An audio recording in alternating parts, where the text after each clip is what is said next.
How can traders stick to their rules and not break them?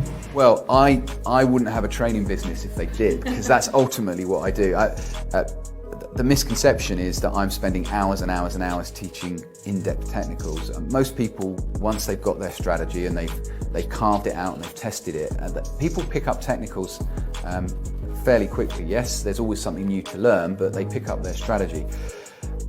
If people could stick to their rules, then ultimately, assuming the strategy works, they'd be successful. I think the main one is greed, the greed and fear. So their emotions, the random nature of the results. So let's say they've tested 500 trades over a year, and that gives them a positive win-loss ratio and a positive risk to reward.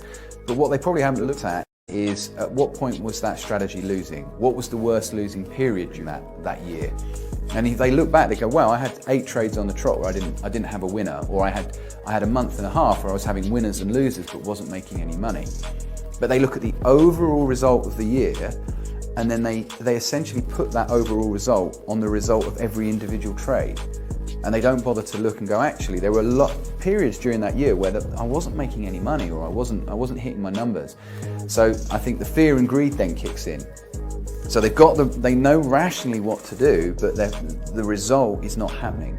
And I think also, if a trader's winning and say has 5 or 6 winning trades on the trot, it's very difficult for them not to then look at imagine the next 4 or 5 trades doing exactly the same thing.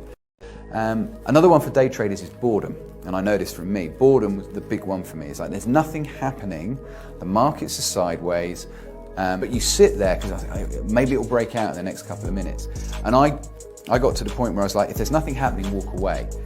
And then my brain would go, yeah, but what if something does happen when I'm not there? Well, okay, I've missed a trade. So I think it's fear and greed and boredom. If traders could manage those, they would be better at being disciplined. Because everyone hears traders say, well, you've got to be disciplined, be disciplined. Well, everyone knows that, but 90% of them aren't being disciplined. So look at what is influencing you. Is it fear? Is it greed? Is it boredom? Is it frustration? What's your trigger? What's the thing that causes you to break your rules?